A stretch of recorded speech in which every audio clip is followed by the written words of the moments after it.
اور یہ اللہ تعالیٰ عز و جل کا احسان عظیم ہے، اس پرفتن دور میں میرے رب نے جو ہمیں مسلک دیا ہے وہ مسلک حق ہے، مسلک اہل سنت بریلویت مسلک حق ہے۔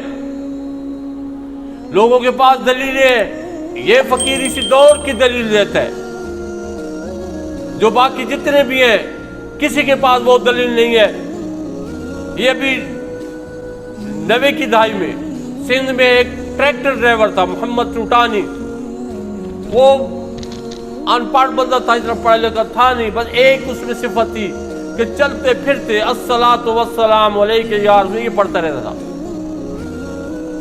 وہاں پہ جن لوگوں کو یہ پسند نہیں ہے کہ یہ کوئی پڑھے، تو ان میں سے ایک بندہ اس کو جو مولوی تھا وہ کہتا تھا کہ یہ نہ پڑھا کرو، تو ایک دن وہ ضد پہ آ گیا کہ میں پڑھوں گا، تم کون ہو مجھے روکنے والے؟ تو اس نے کہا کہ ٹھیک ہے، پھر آگ میں کودتے ہیں دونوں۔ اس نے کہا آ جاؤ، اعلان ہو گیا وہاں پہ آگ۔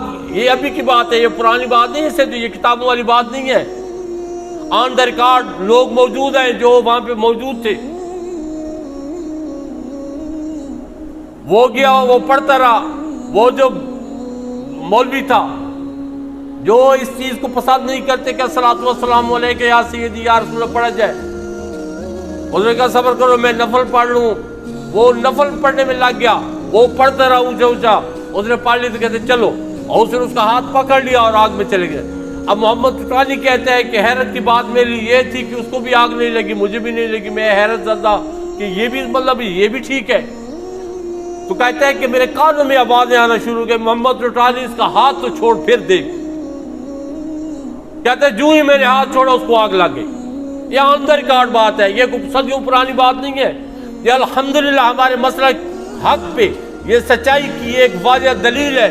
اس کے بعد بھی جو نہ مانے بس وہ سمجھ جائے کہ اللہ تعالیٰ عز و جل نے اس کے دل پہ مہر لگا دی، وہ جل گیا اسی طرح۔ یہ ابھی ہمارے قریب میں یہ قاعدہ بات، یہاں پہ ملک غلام محمد، یہ بھی 2-3 سال پہلے اس کی وفات ہوئی ہے، عام سا مسلمان تھا، یہی پڑھتا رہتا تھا الصلاۃ والسلام علیک یا سیدی یا رسول اللہ۔ تو وہاں پہ بھی اسی طرح کے جو یہ پسند نہیں کرتے وہ اس کو منع کرتا تھا۔ تو ایک دن تنور کے ساتھ ہی کھڑے تھے، تو وہ اس کو کہتا ہے کہ یہ پڑھتی ہے تنور میں، جو اس نے کہا یہ لو، اٹھ کے اس نے چھلانگ لگا تنور میں اور پڑھتا رہا اور کھڑا رہا اس کے اندر، پھاڑے مار مار کے کہتا رہا زور زور سے الصلاۃ والسلام علیک یا سیدی یا رسول اللہ۔ اور اس کے بعد جب باہر نکلا اس کو کہا کیا؟ اس نے کہا میں نہیں جاتا۔ جب ملک غلام محمد کا جنازہ تھا وہاں پہ اعلان ہو رہا تھا، بار بار یہ اعلان ہوتا ہے، یہ وہ جوان ہے جو آگ میں کود گیا تھا الصلاۃ والسلام علیک یا سیدی یا رسول اللہ پڑھتی ہوئی۔ تو اس سے زیادہ اور کون سی سچائی چاہیے ہمیں اس وقت، اس پرفتن دور میں؟ اس سے زیادہ اور کون سی سچائی چاہیے؟ سچے مسلک کی علامت اس سے زیادہ اور کس کو چاہیے؟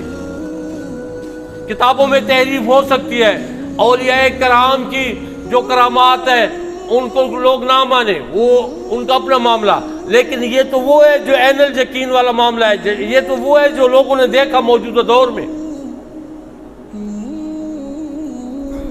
تو الحمدللہ اللہ تعالیٰ کا احسان عظیم ہے، اللہ تعالیٰ نے ہمیں مذہب بھی اعلیٰ دیا ہے، اور پھر اس مذہب کے بعد جو مسلک دیا ہے وہ بھی بہت اعلیٰ دیا ہے، یہ رب کا احسان ہے۔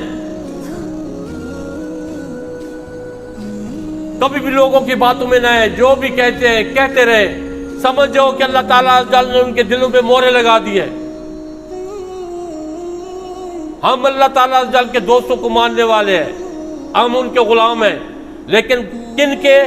جو شریعت مطہرہ کے پابند ہیں، ظاہر پہ جو پابند ہیں، باطن کا حال رب جانتا ہے۔ جن کا ظاہر اچھا ہے، جن کا ظاہر اچھا ہے آپ ان کی قربت میں چلے جائیں، جو دین مدین پہ چل رہے ہیں اور اللہ تعالیٰ جل کے لوگوں کی اور اللہ تعالیٰ جل کی مخلوق کی خیر خواہی کر رہے ہیں، سمجھو وہ اللہ جل کے اس دور میں بھی خاص بندے ہیں۔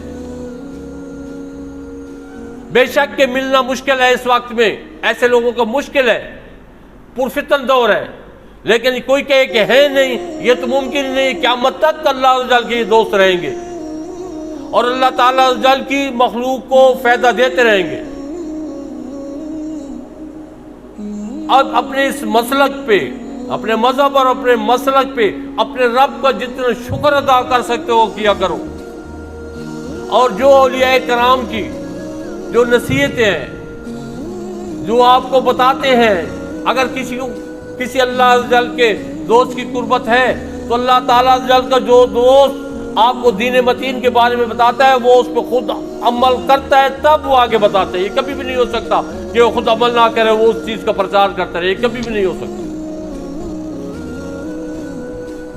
تو اللہ تعالیٰ عز و جل ہمیں دین متین کو سمجھنے کی اور اس پہ عمل کی توفیق عطا فرمائے. وما علینا الا البلاغ.